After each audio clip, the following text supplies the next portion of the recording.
ಸತ್ಯಸ್ಪರ್ಶ Kannada TV ವೀಕ್ಷಕರಿಗೆ ಸ್ವಾಗತ ಸುಸ್ವಾಗತ.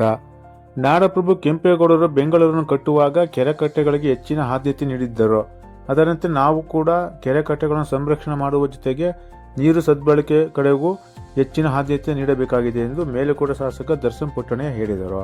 ಪಾಂಡುಪುರ ಪಟ್ಟಣದ ತಾಲೂಕು ಆಡಳಿತ ಸೌಧದ ಆವರಣದಲ್ಲಿ ತಾಲೂಕು ಆಡಳಿತ ಒಕ್ಕಲಿಗರ ಸಂಘ ಹಾಗೂ ಅಖಿಲ ಕರ್ನಾಟಕ ಒಕ್ಕಲಿಗರ ಒಕ್ಕೂಟ ಹಾಗೂ ಕೆಂಪೇಗೌಡ ಪತ್ತಿನ ಸಹಕಾರ ಸಂಘದ ವತಿಯಿಂದ ಬುಧವಾರ ಆಯೋಜಿಸಿದ ನಾಡಪ್ರಭು ಕೆಂಪೇಗೌಡ ಜಯಂತಿ ಕಾರ್ಯಕ್ರಮದ ಅಧ್ಯಕ್ಷತೆ ವಹಿಸಿ ಅವರು ಮಾತನಾಡಿದರು.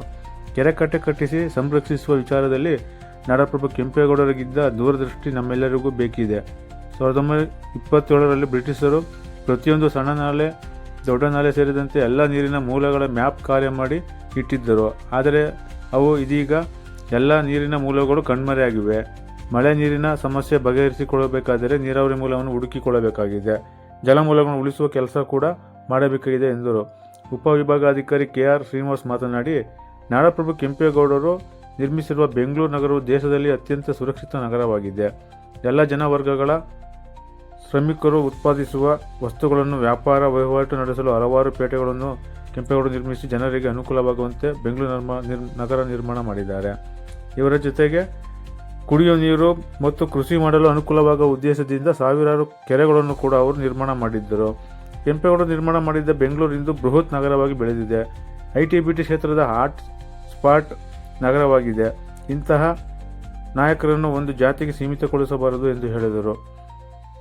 ಕಾರ್ಯಕ್ರಮದಲ್ಲಿ ಪದ್ಮಶ್ರೀ ಪ್ರಶಸ್ತಿ ಪುರಸ್ಕೃತ ಪುಸ್ತಕ ಪ್ರೇಮಿ ಅಂಕೇಗೌಡ, ತಹಸೀಲ್ದಾರ್ ಪ್ರಭಾ, ತಾಲೂಕು ಪಂಚಾಯತಿ EO MS ವೀಣಾ, ತಾಲೂಕು ಆರೋಗ್ಯಾಧಿಕಾರಿ ಡಾಕ್ಟರ್ CA ಅರವಿಂದ, TFSMS ನಿರ್ದೇಶಕ PL Adarsha, police sub inspector Umesh, taluk ಸರ್ಕಾರಿ ನೌಕರ ಸಂಘದ ಅಧ್ಯಕ್ಷ SN ಕೆಂಪೇಗೌಡ, ಪುರಸಭೆ ಮುಖ್ಯಾಧಿಕಾರಿ ಸತೀಶ್ ಕುಮಾರ್, ಸರ್ವೋದಯ ಕರ್ನಾಟಕ ಪಕ್ಷದ ತಾಲೂಕು ಅಧ್ಯಕ್ಷ S ದಯಾನಂದ, ಅಖಿಲ ಕರ್ನಾಟಕ ಒಕ್ಕಲಿಗರ ಒಕ್ಕೂಟದ ರಾಜ್ಯ ಸಂಘಟನಾ ಕಾರ್ಯದರ್ಶಿ CR ರಮೇಶ್, ತಾಲೂಕು ಅಧ್ಯಕ್ಷ BK ಯೋಗೇಶ್, ಯುವ ಅಧ್ಯಕ್ಷ ದೀಪು, ಒಕ್ಕಲಿಗರ ಸಂಘದ ಅಧ್ಯಕ್ಷ ಕಾಮನಾಯಕನಹಳ್ಳಿ ರಾಮಚಂದ್ರು, ಗೌರವ ಅಧ್ಯಕ್ಷ MR ದೇವರಾಜ್, ಕಾಸಪ್ಪ, ಮಾಜಿ ಅಧ್ಯಕ್ಷರಾದ N ಚೆಲುವೇಗೌಡ, HR ಧನ್ಯಕುಮಾರ್, ಮುಖಂಡರಾದ BJ ಸ್ವಾಮಿ, ರೈಟರ್ ಸ್ವಾಮಿಗೌಡ ಹಾಗೂ ಶಿಕ್ಷಕಿ ಪ್ರಗತಿ, ದಲಿತ ಮುಖಂಡರಾದ DK ಅಂಕಯ್ಯ, KB ರಾಮು ಸೇರಿದಂತೆ ಇತರರಿದ್ದರು.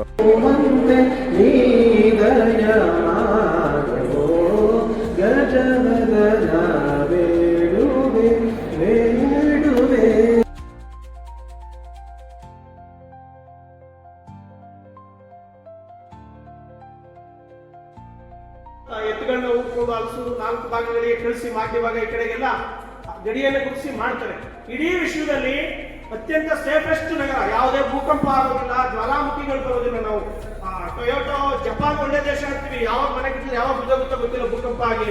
ಈಗೆಲ್ಲ ಮಧ್ಯಪ್ರಾಚ್ಯದಲ್ಲಿ ಮನೆ ಕಟ್ಕೊಂಡಿರ್ತೀವಿ, ಯಾರೋ ಬಂದು ಬಾಂಬ್ ಹಾಕ್ಬಿಡ್ತಾನೆ ಅಂತ. ಇದು ನಮ್ದು ಸುತ್ತ ಏನು ಪರ್ಯಾಯ ದ್ವೀಪ ಅನ್ನೋಲ್ಲ ಭಾರತದ ದಕ್ಷಿಣ ಭಾಗದಲ್ಲಿ ಸುಮಾರು ಸಮುದ್ರದಲ್ಲಿದ್ದು ಒಳ್ಳೆ ನಾವು ದೆಹಲಿಗೆ ಒಂದು ತೆಗೆದುಕೊಳ್ಳಿ, AC ಇಂದ ಬದುಕೋಕೆ ಸಾಧ್ಯ ಇಲ್ಲ. ಬೇಸಿಗೆ ಕಾಲದಲ್ಲಿ 40-42 ಡಿಗ್ರಿ ಟೆಂಪರೇಚರ್, AC ಇಂದ ಮಲ್ಕೊಳ್ಳಿಕ್ಕೆ ಆಗೋದಿಲ್ಲ.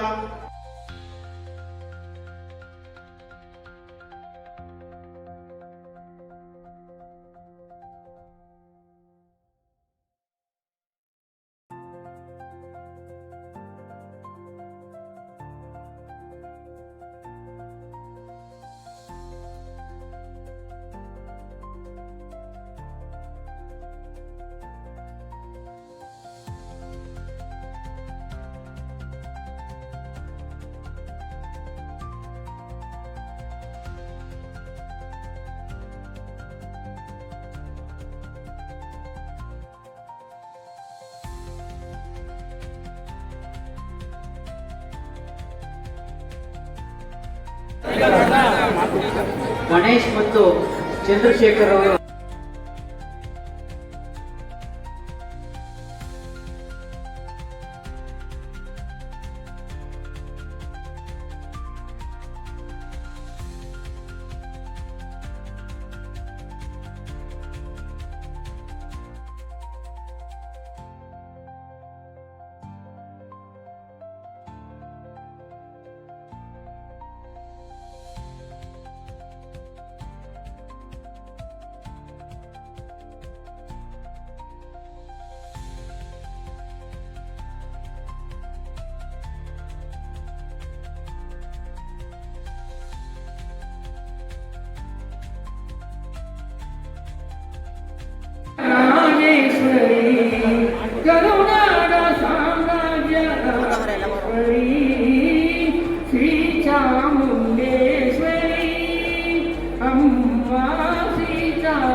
ಸಿಸ್ಟರ್ ಪರೆ ನಂಬಿದವರಿಗೆ ಎಡವೆಟ್ಟಾಗಿದ್ದವರಿಗೆ ನಾವು ಹೆಬ್ಬೆಟ್ಟಿನ ತರ ಆಸರೆಯಾಗಿ ಇರಬೇಕು. ನಾವು ಒಬ್ಬ ಜನಪ್ರತಿನಿಧಿ ಆದ್ರೆ ನಮ್ಮ ನಂಬ್ಕೊಂಡು ಜನ ಇದ್ದಾರೆ, ಅವ್ರ ನಂಬಿಕೆಗೆ ಆಶೋತ್ತರಗಳಿಗೆ ಬದುಕಬೇಕು, ಅಧಿಕಾರಿಗಳ ರೀತಿ ಬದುಕಬೇಕು. ಕುಟುಂಬದ ಮುಖ್ಯಸ್ಥ, ಒಬ್ಬ ಶಾಲಾ ಶಿಕ್ಷಕ, ನಾವು ಅಧಿಕಾರಿಗಳು ನಮ್ಮನ್ನು ನಂಬ್ಕೊಂಡು ಜನ ಇದ್ದಾರೆ ಅಂದ್ರೆ ಅವರು ಕಾಪಾಡೋದು ನಮ್ಮ ಕೆಲಸ. ನಂಬಿದವರಿಗೆ ಹೆಬ್ಬೆಟ್ಟಿದ್ದಂಗೆ ಇರ್ಬೇಕು, ನಾವು ನಾವೇ ಬಲ ಆಗಿ ಇರಬೇಕು. ಸಿಸ್ಟರ್ ಪೊರೆ ಈ ಒಂದು ಮಾತನ್ನ ನಾನು ಒತ್ತಿ ಹೇಳ್ತೇನೆ. ಒಳ್ಳೆಯದನ್ನ ನಾವೆಲ್ಲರೂ ಬೆಳೆಸಬೇಕಾಗಿದೆ, ಒಳ್ಳೆಯದನ್ನ ಬೆಳೆಸಬೇಕಾಗಿದೆ. ಆವಾಗ ಮೌಲ್ಯಗಳನ್ನ ತುಂಬಿಕೊಂಡವರು ಕೆಂಪೇಗೌಡ ಮಹಾಪ್ರಭುಗಳು.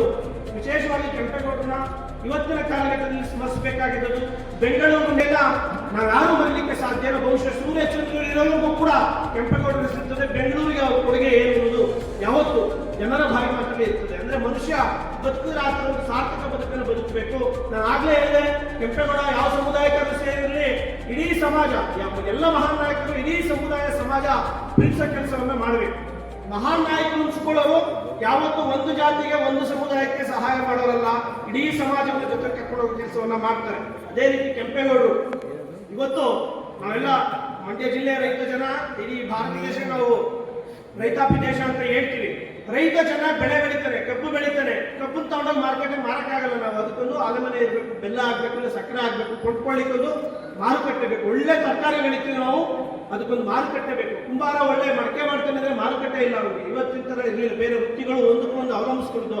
ಮಡಕೆ ಮಾಡೋ ಕುಂಬಾರ ಏನು ಕೃಷಿ ಮಾಡೋರ ಮೇಲೆ ಅವಲಂಬಿತ ಆಗಿರ್ತಿದ್ದ. ಅವ್ರಿಗೆ ಮಡಕೆ ಕೊಡ್ತಾ ಇದ್ದ, ಇವರು ಬೆಳೆ ಬೆಳೆದ ಮೇಲೆ ಅವ್ರಿಗೆ ಬೆಳೆ ಕೊಡ್ತಾ ಇದ್ರು ಭತ್ತರಾಗಿ. ಈ ತರ ಒಂದು ಕೊಡುಕೊಳ್ಳುವಿಕೆ ಸಂಸ್ಕೃತಿ ಇದ್ದಂತ ಸಂದರ್ಭದಲ್ಲಿ ಪ್ರತ್ಯೇಕವಾಗಿ ಪೇಟೆಗಳನ್ನ ಮಾಡಿದಂತ ಕೀರ್ತಿ ಕೆಂಪೇಗೌಡರು. ಬಳೆ ಮಾರೋರಿಗೆ ಬಳೆ ಪೇಟೆ, ಅಕ್ಕಿ ಪೇಟೆ.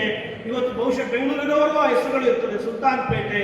ಅದಕ್ಕೆ ಎಲ್ಲ ಜಾತಿಗಳು ಯಾರೆಲ್ಲ ಅಕ್ಕಸಾಲಿಗರಿಗೆ ಒಂದು ಚಿನ್ನ ಬೆಳ್ಳಿ ಮಾಡೋರಿಗೆ ಒಂದು ಪೇಟೆ, ಬಟ್ಟೆ ನೇಕಾರರಿಗೆ ಒಂದು ಪೇಟೆ, ಬಟ್ಟೆಯನ್ನು ಮಾಡಲಿಕ್ಕೆ ಇವತ್ತು ಚಿಕ್ಕಪೇಟೆ ಇಡೀ ರಾಜ್ಯದಲ್ಲಿ ಪ್ರಖ್ಯಾತ. ಹೀಗೆ ಮಾಡಿ ಅಲ್ಲಿ ನಗರಗಳನ್ನ ಮಾಡಿ ನಗರದ ಜನತೆಗೆ ಅನುಕೂಲ ಮಾಡೋದು ಆದ್ರೂ ಉದ್ದೇಶ, ಮೂಲ ಆದ್ರೂ ಆಶಯ ಇದ್ದು ರೈತರು, ಬಡವರು, ಏನು ಶ್ರಮಿಕರು ಏನೇನೆಲ್ಲ ಉತ್ಪಾದನೆಯನ್ನ ಮಾಡ್ತಾರೆ ರೈತರು ಒಳಗೊಂಡಂತೆ ಅದಕ್ಕೆಲ್ಲವೂ ಒಂದು ಮಾರುಕಟ್ಟೆ ಸಿಕ್ಕಿ ಕೋಟ್ಯಾಂತರ ನಮ್ಮ ನಾಡಿನ ಜನಗಳಿಗೆ ನೆಮ್ಮದಿ ಸಿಗಲಿನ ಉದ್ದೇಶದಿಂದ ಆ ಥರವನ್ನು ತೆಗೆದುಕೊಂಡು ಬಂದಿದ್ರು. ಇವಾಗ ಶುದ್ಧ ಅವಮಾನ ಇದು. ಹೆಂಡತಿ ಮಕ್ಕಳು ಬೀದಿಗೆ ಬಿಟ್ಟು ಸ್ವಾತಂತ್ರ್ಯ ಹೋರಾಟ ಮಾಡಿ, ಕ್ವಿಟ್ ಇಂಡಿಯಾ ಚಳುವಳಿ ಮಾಡಿ, ಯಾತಕ್ಕೋಸ್ಕರ ಸ್ವಾತಂತ್ರ್ಯ ತಂದುಕೊಟ್ರು? ಒಂದು ಒಳ್ಳೆ ನಾಡು ಕಟ್ಟಬೇಕು. ಬ್ರಿಟಿಷರು ಲೂಟಿ ಮಾಡ್ತಿದ್ದಾರೆ, ನಮ್ಮ ಜನಗಳು ನಮ್ಮವರ ಆಯ್ಕೆಯಾಗಿ ಸ್ವತಂತ್ರ ಸರ್ಕಾರಗಳನ್ನ ಮಾಡಿ ನೆಮ್ಮದಿ ಕೊಡ್ಲಿ ಅಂತ ಅಂದ್ಬಿಟ್ಟು ಇವತ್ತು ಆ ಪ್ರಜಾಪ್ರಭುತ್ವನ ಎಲ್ಲಿಗೆ ತಂದಿದ್ದೀವಿ? 100 ಉಪದೇಶ ಮಾಡ್ತೀವಿ. ಇದು ಅತ್ಯಂತ ನಾಚಿಕೆಗೇಡಿನ ಸಂಗತಿ. ನಮ್ಮ ಪ್ರಜಾಪ್ರಭುತ್ವಕ್ಕೆ ಎಲ್ಲಿವರೆಗೂ ದುಡ್ಡು ಇಸ್ಕೊಂಡು ಓಟ್ ಹಾಕ್ತಿವಿ, ದುಡ್ಡಿರೋನ್ನ ಗೆಲ್ಲಿಸ್ತೀವಿ. ನಮ್ಮ ಹತ್ರ ನಾವು ಗೆಲ್ಸೋಂತ ರಾಜಕಾರಣ 1,000 ಕೋಟಿಗಳು 5,000 ಕೋಟಿಗಳು ಅಂತ ನಾವು ಹೇಳ್ಕೊತೀವಿ. ನಮ್ಗೆ ಅನಿಸ್ಬೇಕು ಹೇಗೆ ಗೊತ್ತು ಅಷ್ಟು ಸಂಪತ್ತು. ಇನ್ನು ಎಷ್ಟು ಜನ ನೋಡಿ, ನಿನ್ನೆ ಒಬ್ಬ ಕುರುಡ ಹೆಂಡತಿ, 2 ಮಕ್ಕಳು ಸಾಕಾಗದೆ ನದಿಗೆ ಬಿದ್ದುಬಿಟ್ಟಿದ್ದಾರೆ. ಗಂಡ ಹೆಂಡತಿ 2 ಮಕ್ಕಳು, ಪಾಪ ಹಸುಗುಸುಗಳು ಕೇರಳದಲ್ಲಿ. ಆಯ್ತಾ, ಜೀವನಕ್ಕೆ ಇವತ್ತು 100 ರೂಪಾಯಿಗೆ ಕಷ್ಟ ಇದೆ. ಇವತ್ತು ಸರ್ಕಾರಿ ಶಾಲೆಗಳಿಗೆ ಹೋದ್ರೆ ಆಯ್ತಾ, ಎಷ್ಟೋ ಕಡೆ 8ನೇ ಕ್ಲಾಸ್ ಮಗುಗೆ ಸಾಮಾನ್ಯ ಇಂಗ್ಲಿಷ್ ಬರ್ತಿಲ್ಲ. ಆಯ್ತಾ, ಒಂದಷ್ಟು ವ್ಯವಸ್ಥೆ ಲೋಪ ಇದೆ, ಪಬ್ಲಿಕ್ ಇದೆ. ನಾವು ದುಡ್ಡು ಕೊಟ್ಟು ಓಟ ಆಯ್ಕೆ ಮಾಡ್ತೀವಿ. ಯಾರನ್ನು ಕೇಳಲಿಕ್ಕೆ ಸಾಧ್ಯ ಇದೆ? ಜನಗಳು ಯಾರನ್ನ ಪ್ರಶ್ನೆ ಮಾಡ್ಲಿಕ್ಕೆ ಸಾಧ್ಯ ಇದೆ? ನಾನು ಪ್ರತಿ ಸಭೆಗಳಲ್ಲಿ ಹೇಳ್ತೀನಿ, ಆರೋಗ್ಯ, ಶಿಕ್ಷಣ. ಒಂದು ಮಗು ಪ್ರೈವೇಟ್ ಸ್ಕೂಲ್ ಹೋದ್ರೆ 40,000ದಿಂದ 60,000 80,000 ಒಂದು ವರ್ಷ ಖರ್ಚಾಗ್ತದೆ. 2 ಮಕ್ಕಳನ್ನ ಓದಿಸ್ಬೇಕು ಅಂದ್ರೆ ಒಂದು ಕುಟುಂಬ 1.5 ಲಕ್ಷ ತರಬೇಕು. ಅವ್ರ ಮನೆ ಪಾತಾಳ ಕೊಟ್ಟೋಯ್ತದೆ. ಬಿಲೋ ಪವರ್ಟಿ ನಿಂತೀವಲ್ಲ, ಅದು ಪಾತಾಳಹಳ್ಳಿ ಭಾಷೆಯಲ್ಲಿ ಆ ಬಡತನ ರೇಖೆಗಿಂತ ಕೆಳಗೆ ಕೊಟ್ಟೋಗುತ್ತೆ 12 ವರ್ಷ. ಡಾಕ್ಟರ್ಗಳು 100 ಜನ ಡಾಕ್ಟರ್ಗಳು ಕೂಡಿಸ್ಕೊಂಡು ಕೇಳ್ತೀನಿ, ಹೇಳ್ತಾ ಇದ್ದೆ ನಾನು, ಎಷ್ಟು ಜನ PUCನ ಗೌರ್ಮೆಂಟ್ ಕಾಲೇಜಲ್ಲಿ PUC ಮಾಡಿ ಸೈನ್ಸ್ ಓದಿ ಡಾಕ್ಟರ್ ಆಗಿದ್ದೀರಿ ಅಂತ ಅಂದ್ರೆ ಒಬ್ಬ ಕೈ ಎತ್ತುತ್ತಾ ಇಲ್ಲ. ಈ ಮಟ್ಟದ ಸಂಸ್ಕೃತಿ ಬರಬಾರದಿತ್ತು. 100 ದೇಶಕ್ಕೆ ಒಪ್ಪಂದರು ಎಲ್ಲ ಹೇಳ್ತಾರೆ, ಬಿಡಿ ಆ ದೇಶ ಹೆಂಗಿದೆ, ನಾವು ಹಂಗಾಗಲ್ಲ ಬಿಡಿ ಅಂತ ಹೇಳ್ತೀವಿ. ಯಾವ ತರ ಇತ್ತು ಭಾರತ ದೇಶ, ಯಾವ ತರ ಸಂಸ್ಕೃತಿ ಇತ್ತು ನಮ್ಮಲ್ಲಿ, ಇವತ್ತಿಗೂ ಇದೆ. ಹಂಗಾಗೆಲ್ಲ ಜೋಬಲ್ 10 ರೂಪಾಯಿ ದುಡ್ಡಿಲ್ಲ, ಅಲ್ಲಿ 10 ಮನೆ ಊಟ ಕೊಡ್ತೇನೆ, ಪ್ರೀತಿ ವಿಶ್ವಾಸ ಸಿಗುತ್ತೆ, ನಂಬಿಕೆ, ಮೌಲ್ಯಗಳು ಅಂತ ಇದ್ರೆ ಇಡೀ ಭೂಮಿ ಮೇಲೆ. ಇವತ್ತು ಭಾರತ ದೇಶದಲ್ಲಿ ನಾವು ಇದೊಂದಷ್ಟು ಬದಲಾಯಿಸಕ್ಕೆ ಆಗಲ್ಲ ಅನ್ಕೊಂಡಿದ್ವಿ. ಅದನ್ನ ಬದಲಾಯಿಸಿದ್ರೆ ಈ ವ್ಯವಸ್ಥೆ ನಾಳಿನ ಮಕ್ಕಳಿಗೆ ಒಂದು ನೆಮ್ಮದಿಯ ಬದುಕನ್ನು ನಾವು ಕೊಟ್ಟಂಗೆ ಆಗ್ತದೆ. ಆಗ ಇಂಥ ಪುಣ್ಯಾತ್ಮರ ಜಯಂತಿ ಆಚರಿಸೋದ್ರಲ್ಲಿ ಆ ಸಾರ್ಥಕತೆಯನ್ನು ನಾವು ನಡೆದಂಗೆ ಆಗ್ತದೆ ಅಂತ ಹೇಳ್ತಾ, ಎಲ್ಲ ಸಾಮ್ರಾಜ್ಯದ ಅಧಿಕಾರವನ್ನು ಕೂಡ ಮಾಡಲಿಕ್ಕೆ ಅಂತ ಹೇಳಿ ಸುಭಿಕ್ಷ ಸಮಾಜವನ್ನು ಸ್ಥಾಪನೆ ಮಾಡಬೇಕು ಅಂತ ಹೇಳಿ ಕನಸನ್ನ ಕಂಡಂತು. ಮುಂದೆ ಈ ಸಂತತಿಯವರಿಗೆ ಮಾಗಡಿ ಅನ್ನುವಂಥ ಹೆಸರು ಕೂಡ ಪ್ರಾಪ್ತಿಯಾಗುತ್ತೆ. ಈ ಒಂದು ಕೆಂಪೇಗೌಡರ ಜನನ ಅಷ್ಟೊಂದು ಸುಲಭವಾಗಿಲ್ಲ. ಯಾಕೆಂದ್ರೆ ಇವರು ದೇವ್ರನ್ನ ಬೇಡಿ ಹುಟ್ಟಂತ ಒಬ್ಬ ವ್ಯಕ್ತಿ. ಯಾಕಂದ್ರೆ ಇವ್ರ ತಂದೆ ತಾಯಿಗಳಿಗೆ ಮಕ್ಕಳಿರಲ್ಲ, ಸುಮಾರು ವರ್ಷಗಳ ಕಾಲ ಮಕ್ಕಳಿರಲ್ಲ. ಹಾಗಾಗಿ ಕೆಂಪಮ್ಮ ಮತ್ತು ಭೈರವ ದೇವಿಯ ಅನುಗ್ರಹದಿಂದ ಈ ನಾಡಪ್ರಭು ಕೆಂಪೇಗೌಡರು ಜನಿಸ್ತಾರೆ. ಜೊತೆಗೆ ಇವರ ತಂದೆ ವಿಜಯನಗರ ಸಾಮ್ರಾಜ್ಯದ ಸಾಮಂತರಾಗಿರ್ತಾರೆ, ಯಲಹಂಕದ ಸಾಮಂತರಾಗಿರ್ತಾರೆ. ಕೃಷ್ಣದೇವರಾಯ ಕೂಡ ಸಾಮ್ರಾಜ್ಯದ ಅಧಿಕಾರದಲ್ಲಿರ್ತಾರೆ. ಇಂಥ ಸಂದರ್ಭದಲ್ಲಿ ಅಲ್ಲಿ 1509ರಲ್ಲಿ ಶ್ರೀಕೃಷ್ಣ ದೇವರಾಯ ಹಂಪಿಯಲ್ಲಿ ವಿಜಯದಶಮಿಯನ್ನ ಆಚರಿಸ್ತಾ ಇರ್ತಾರೆ. ಆ ಸಂದರ್ಭದಲ್ಲಿ ಇವರ ಕೆಮ್ಮನ್ನ ಅಲ್ಲಿಗೆ ಕರ್ಕೊಂಡು ಹೋಗ್ತಾರೆ. 5 ವರ್ಷದ ಮಗನಾಗಿರ್ತಾನೆ. ಆ ಒಂದು ಹಂಪಿಯಲ್ಲಿ ನಡೀತಿರುವಂತ ವಿಜಯದಶಮಿ ಕಾರ್ಯಕ್ರಮವನ್ನ ಅದ್ಧೂರಿಯಾಗಿ ಆಚರಿಸ್ತಾ ಇರ್ತಾರೆ ಕೃಷ್ಣದೇವರಾಯರು. ಅದನ್ನ ವೀಕ್ಷಣೆ ಮಾಡಿದಂತಹ ಕೆಂಪೇಗೌಡರು, ನಾಡಪ್ರಭುವಾದಂತಹ ಕೆಂಪೇಗೌಡರು, ಅವರಿಗೆ ಒಂದು ಆಸೆ ಹುಟ್ಟುತ್ತೆ. ನಾನು ಇಂಥ ನಗರವನ್ನ ಕಟ್ಟಬೇಕು ಅನ್ನುವಂಥ ಆಸೆ ಅಲ್ಲಿಯೇ ಅವರಿಗೆ ಉಲ್ಬಣಗೊಳ್ಳುತ್ತೆ. ನೋಡ್ಬೋದು, ಬೆಳೆಯುವ ಒಂದು ಗಾದೆ ಇದೆ, ಬೆಳೆಯುವ ಸಿರಿ ಮೊಳಕೆಯಲ್ಲಿ ಅಂತ. ಚಿಕ್ಕ ವಯಸ್ಸಿಗೆ ತನ್ನ ತಂದೆಯ ಜೊತೆ ಆ ವಿಜಯನಗರ ಸಾಮ್ರಾಜ್ಯವಾದ ಹಂಪಿಯಲ್ಲಿ ನಡೀತಾ ಇರುವಂತಹ ಒಂದು ವಿಜಯದಶಮಿಯನ್ನ ನೋಡಿದಂತಹ ಕೆಂಪೇಗೌಡರಿಗೆ ನಾನು ಕೂಡ ಮುಂದೆ ಇಂತಹ ಒಂದು ನಗರವನ್ನ ಕಟ್ಟಬಲ್ಲೆ ಎನ್ನುವಂತ ಒಂದು ಕನಸನ್ನ ಅಲ್ಲಿ ಕಾಣ್ತಾರೆ. ಇದು ಬೆಳೆಯುವ ಸಿರಿ ಮೊಳಕೆಯಲ್ಲಿ ಅಂತ ಹೇಳ್ಬೋದು. ಆಗ 5 ವರ್ಷ ಅಷ್ಟೇ ಕೆಂಪೇಗೌಡರಿಗೆ ವಯಸ್ಸು. ಇಂಥ ಸಂದರ್ಭದಲ್ಲಿ ಅವ್ರಿಗೆ ಒಂದಷ್ಟು ವಿದ್ಯಾಭ್ಯಾಸವನ್ನ ಕೊಡಿಸ್ಲೇಬೇಕಾಗಿರುತ್ತೆ. ಆಗ ಕೆಂಪೇಗೌಡರ ತಂದೆ ಅವರಿಗೆ ವಿದ್ಯಾಭ್ಯಾಸವನ್ನ ಕೊಡಿಸ್ಲಿಕ್ಕೆ ಮುಂದಾಗ್ತಾರೆ. ಗುರುಕುಲಾಶ್ರಮದಲ್ಲಿ ಅವರಿಗೆ ಮಾಧವ ಭಟ್ಟರಾಯರ ಬಳಿ ಅವ್ರನ್ನ ವಿದ್ಯಾಭ್ಯಾಸಕ್ಕೆ ಸೇರಿಸ್ತಾರೆ. ಅಲ್ಲಿ ಇವರಿಗೆ ಎಲ್ಲ ರೀತಿಯ ರಾಜನೀತಿ, ಅರ್ಥಶಾಸ್ತ್ರ, ತತ್ವಶಾಸ್ತ್ರ, ರಾಮಾಯಣ, ಮಹಾಭಾರತ, ಮಲ್ಲಯುದ್ಧ, 18ನೇ ವಯಸ್ಸಿಗೆ 18-19ನೇ ವಯಸ್ಸಿಗೆ ಇವರು ಎಲ್ಲ ರೀತಿಯ ವಿದ್ಯೆಗಳನ್ನು ಕೂಡ ಕಲಿತಾರೆ. ಕಲಿತು ಇಡೀ ನಾಡನ್ನ ಸೂರ್ಯ ಇದೆ ಎನ್ನುವಂಥದ್ದನ್ನ ನೋಡ್ತಾರೆ. ನೋಡಿ ಇವರು ಕೂಡ ನಾನು ಕೂಡ ಇಂಥ ಒಂದು ಸಾಮ್ರಾಜ್ಯವನ್ನ ಕಟ್ಟಬೇಕು ಅನ್ನುವಂಥ ಕನಸನ್ನ ಕಾಣ್ತಾರೆ. ಮುಂದೆ ಒಂದು ಮಲ್ಲಯುದ್ಧ ನಡೆಯುತ್ತೆ. ಶ್ರೀಕೃಷ್ಣದೇವರಾಯನ ಸಮ್ಮುಖದಲ್ಲಿ ವಿಜಯನಗರ ಸಾಮ್ರಾಜ್ಯದಲ್ಲಿ ಮಲ್ಲಯುದ್ಧ ನಡೆಯುತ್ತೆ. ಆ ಮಲ್ಲಯುದ್ಧಕ್ಕೆ ಇವರನ್ನ ಕೆಂಪೇಗೌಡರನ್ನ ಕೂಡ ಅಲ್ಲಿ ಆಗಮಿಸಿರ್ತಾರೆ. ಆ ಯುದ್ಧಕ್ಕೆ, ಆ ಯುದ್ಧದಲ್ಲಿ ಬಹಳ ಪಟುವಾಗಿರುವಂತಹ ಮಲ್ಲಯುದ್ಧ ಪಟು ಅಂತಾನೆ ಅನಿಸ್ಕೊಂಡಿರುವಂತಹ ತಿರುಮಲ ರಾಯರನ್ನ ಬಲಾಢ್ಯರಾದಂತಹ ಕೆಂಪೇಗೌಡರು ಸೋಲಿಸ್ತಾರೆ. ಅಕ್ಕ ತಂಗಿಯರೇ, ಈಗ ಮೊದಲನೇದಾಗಿ ಎಲ್ಲರಿಗೂ 517ನೇ ಕೆಂಪೇಗೌಡ ಜಯಂತಿಯ ಶುಭಾಶಯಗಳನ್ನು ನಿಮಗೆಲ್ಲರಿಗೂ ತಿಳಿಸೋಕ್ಕೆ ಇಷ್ಟಪಡ್ತೀನಿ. ಈಗಾಗಲೇ ವಿವರವಾಗಿ ಎಲ್ಲರೂ ಕೆಂಪೇಗೌಡರ ಜೀವನದ ಬಗ್ಗೆ, ಅವ್ರು ಯಾವ ಥರ ನಡ್ಕೊಂಡು ಬಂದರು, ಯಾವ ಥರ ಜೀವನ ಮಾಡಿದ್ರು, ಯಾವ ಥರ ಬೆಂಗಳೂರನ್ನ ಕಟ್ಟಿದ್ರು, ಕೆರೆಕಟ್ಟೆಗಳ ಬಗ್ಗೆ ಯಾವ ಥರ ಗಮನ ಹರಿಸಿದ್ರು, ಸಮಾನತೆಯನ್ನು ಯಾವ ಥರ ಕಾಪಾಡಿದ್ರು ಅನ್ನೋದ್ರ ಬಗ್ಗೆ, ಇನ್ನೂ ಹಲವಾರು ಅವರ ಬಾಲ್ಯದ ಬಗ್ಗೆನೂ ಯಾವ ಥರ ಅವರು ನಡ್ಕೊಂಡು ಬಂದರು ಅನ್ನೋದನ್ನು ವಿವರವಾಗಿ ಅನೇಕರು ಮಾತಾಡಿದ್ದಾರೆ. ಅದೇ ರೀತಿ ಈಗ ನಿಮ್ಗೆ ಗೊತ್ತಿರೋ ನನಗೆ ನಾನು ಒಂದು ವಿಷಯದಲ್ಲಿ ಪ್ರಮುಖವಾಗಿ ನಿಮ್ಮ ಮುಂದೆ ಹೇಳಕ್ಕೆ ಇಷ್ಟಪಡ್ತೀನಿ. ಕೆರೆಕಟ್ಟೆಗಳ ಬಗ್ಗೆ ಪ್ರಮುಖವಾಗಿ ನಾನು ಮಾತಾಡ್ತೀನಿ. ಅವಾಗಲೇ 16ನೇ ಶತಮಾನದಲ್ಲೇ ಅವರು ದೂರದೃಷ್ಟಿಯನ್ನು ಇಟ್ಕೊಂಡು ಕೆರೆಕಟ್ಟೆಗಳನ್ನು ಉಳಿಸಬೇಕು, ಕೆರೆಕಟ್ಟೆಗಳನ್ನು ಅಭಿವೃದ್ಧಿ ಮಾಡಬೇಕು, ಕೆರೆಕಟ್ಟೆಗಳಲ್ಲಿ ಇದ್ದರೆ ನಮ್ಮ ಜೀವನ ಕಟ್ಕೋಬೇಕು ಅನ್ನೋದನ್ನು ಕೆಂಪೇಗೌಡರು ಅವಾಗಿನ ಕಾಲದಲ್ಲೇ ಅವರು ಪ್ಲ್ಯಾನ್ ಮಾಡಿದ್ರು. ಅದೇ ರೀತಿ ನಾವುಗಳು ಈಗ ನಿಮ್ಗೆ ಗೊತ್ತಿರುವಂಥದ್ದೇ, ಈಗ ಬೇಸಿಗೆ ಕಾಲ ಐತೆ, ಇವಾಗಲೇ ಮೊನ್ನೆ ಹೋಗಿ ಸ್ಟ್ರೈಕ್ ಮಾಡಿದ್ದೀವಿ, ನೀರು ಬಿಡಿ ಅಂತ. ನಮ್ಮ ಬೆಳೆದಿತ್ತಿರೋಂಥ ಕಬ್ಬು ಎಲ್ಲ ಬೆಳೆಗಳಿಗೆ ನೀರು ಬೇಕು. ಈಗ ನೀರಿಲ್ಲದೆ ಇರೋದಕ್ಕೋಸ್ಕರ ಡ್ಯಾಮಿಂದ ನೀರು ಬಿಡಬೇಕು ಅಂತ ಎಲ್ಲ ಕಡೆ ಮಾತಾಡ್ತೀವಿ. ಆದರೆ ಹಿಂದೆ ಇವೆಲ್ಲ ಡಿಸೆಂಟ್ರಲೈಸ್ ಆಗಿದೆ. ನಮ್ಮ ಕೆರೆಕಟ್ಟೆಗಳನ್ನು, ನಾಲೆಗಳನ್ನು ಮುಚ್ಚಾಕ್ಬಿಟ್ಟಿದ್ದೀವಿ ನಾವು. ಏನು ಜಮೀನನ್ನ ನಾವು ಉತ್ಕೊಂಡಿದ್ವಿ, ಆ ಜಮೀನಿನಲ್ಲಿ ಇದ್ದಿದ್ದಂಥ ಹಿಂದುಗಡೆ ಇದ್ದಿದ್ದಂಥ, ನಾವು ಮೊನ್ನೆ ಒಂದು ಕೆಲವು 2-3 ವಾರಗಳ ಮುಂಚೆ ಒಂದು ಮ್ಯಾಪನ್ನು ನೋಡಿದೆ. ಬ್ರಿಟಿಷರ್ಸು 1927ನೇ ಇಸ್ವಿಯಲ್ಲೇ ಪ್ರತಿಯೊಂದು ನಾಲೆ, ಏನು ಟ್ಯಾಂಕ್ ಕೆರೆಗಳು ಏನಿದ್ವು ಅದಕ್ಕೆ ಪ್ರತಿಯೊಂದು ನಾಲೆ, ಸಣ್ಣ ನಾಲೆ, ದೊಡ್ಡ ನಾಲೆ ಯಾವ್ಯಾವೆ ಅವೆಲ್ಲನೂ ಮ್ಯಾಪ್ ಮಾಡಿ ಇಟ್ಟಿದ್ದಂಥದ್ದು. ಇವಾಗ ಹೋಗಿ ನೋಡಿದ್ರೆ ಅಲ್ಲಿ ಒಂದು ಇಲ್ಲ. ನಾವು ಇದು ನಮಗೆ ಲಿಫ್ಟ್ ಇರಿಗೇಷನ್ ಮಾಡಿಸ್ಬೋದು ಅಥವಾ ಬೇರೆ ಏನೇನು ಮಾಡ್ಬೋದು.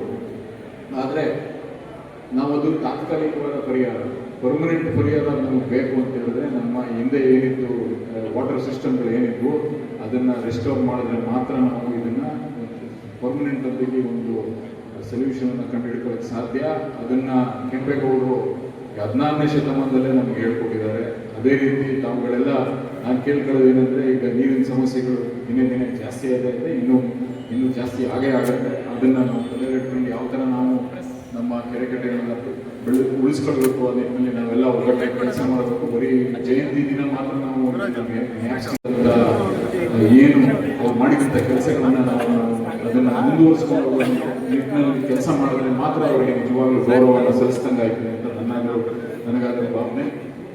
ಅದ್ರ ಜೊತೆಗೆ ಸಮಾನತೆಯನ್ನು ಕಾಪಾಡಬೇಕು ಅಂತ ಎಲ್ಲ ಥರದ ಜನಾಂಗದವರೆಗೂ ಬೆಂಗಳೂರಲ್ಲಿ ಅನುಕೂಲ ಮಾಡಿಕೊಟ್ಟು, ಅದೇ ರೀತಿ ನಾವು ಎಲ್ಲರೂ ಸೌಹಾರ್ದತೆಯಿಂದ ಎಲ್ಲ ಜನಾಂಗದವರು ಒಗ್ಗಟ್ಟಾಗಿರದ ಕೆಂಪೇಗೌಡ ಜಯಂತಿ ಒಂದು ದಿನ ಅಲ್ಲ, ಪ್ರತಿ ಜಯಂತಿ ಯಾವುದೇ ಜಯಂತಿ ಮಾಡಿದ್ರು, ನೀವು ಯಾರೇ ನೋಡಿ ಎಲ್ಲ ಜಯಂತಿಗಳು ಮಾಡಿದ್ರು, ಅವರೆಲ್ಲ ಮಹಿಳೆಯರನ್ನ ನಾವು ನಿಂತ್ಕೊಳ್ಳೋದು, ಸಮಾನತೆಯನ್ನು ಕಾಪಾಡೋದು, ದೂರದೃಷ್ಟಿ ಇಟ್ಕೊಂಡಿದ್ರು. ಇವರೆಲ್ಲರ ಗುಣಗಳಿಗೂ ಈ ಥರ ಗುಣಗಳನ್ನು ನಾವು ಬೆಳೆಸ್ಕೊಳ್ಳಬೇಕಾಗ್ತದೆ. ನಮಗೆ ಮಕ್ಕಳಿಗೆ ತಿಳಿಸ್ಕೊಡ್ಬೇಕಾಗ್ತದೆ.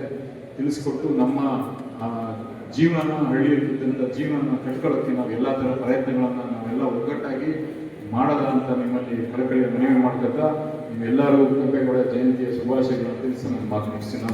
ಈ ಕಾರ್ಯಕ್ರಮದ ಅಧ್ಯಕ್ಷತೆಯನ್ನು ವಹಿಸಿದ ನಮ್ಮ ನಿಮ್ಮೆಲ್ಲರ ಯುವ ನಾಯಕರು, ಕ್ಷೇತ್ರದ ಅಭಿವೃದ್ಧಿಯ ಹರಿಕಾರರು ಆದಂಥ ದರ್ಶನ್ ಪುಟ್ಟಣ್ಣನವರಿಗೆ ಜಯಂತಿಯ ಪರವಾಗಿ ನಾನು ತುಂಬುತ್ತೇನೆ.